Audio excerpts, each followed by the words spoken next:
May inihaing petisyon sa Korte Suprema para hikayatin ng Senado na simulan na agad ang impeachment trial kay Vice President Sara Duterte. Tingin naman ng isang eksperto, posibleng hindi ito payagan ng Korte Suprema bilang paggalang sa separation of powers ng judiciary at legislative. Balitang hatid ni Mav Gonzalez.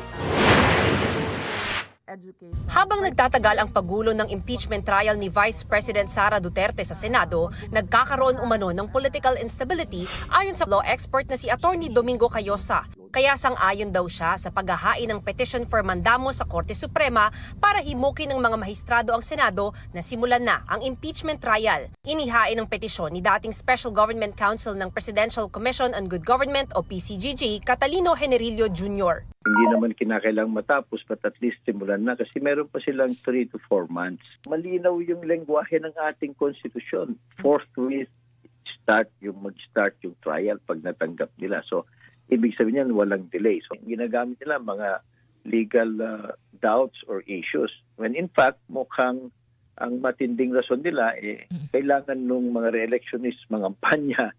Yung iba naman, takot sa backlash ng mga black voters.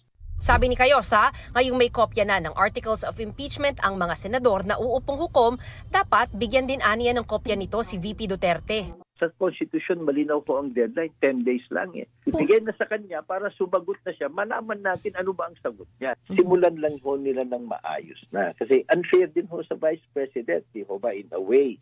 Kasi yung complaint nandun na sa website, nasa publiko na Pero wala pang formal na sagot naman yung kabila. So ang nangyayari ngayon, mga trolls, kanya-kanyang interview sa media. Pero sa tingin ni Cayosa, malabong pagbigyan ng Korte Suprema ang mandamus petition bilang paggalang sa separation of powers ng hudikatura at lehislatura. Ayaw din ng Supreme Court na magkaroon ng constitutional crisis. Hindi masyadong pinapakialaman ng Supreme Court sapagkat yan yung tinatawag natin separation of powers at saka yung political question.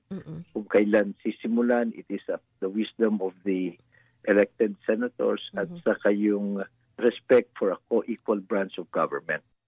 Nauna nang sinabi ni Retired Associate Justice Antonio Carpio na hindi raw siya sang-ayon sa petisyon. Base aniya sa saligang batas, Senado lang ang may kapangyarihang duminig at magdesisyon sa lahat ng mga kasong impeachment. Only when there is a grave abuse of discretion can the Supreme Court come in, katulad during the time of the impeachment of Davide.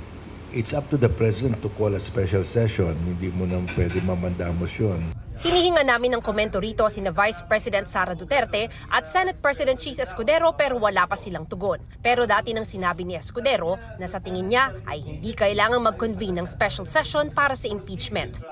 Ang bise, naunang sinabing pinaghahandaan ng kanyang legal team ang impeachment. Mav Gonzalez, nagbabalita para sa GMA Integrated News.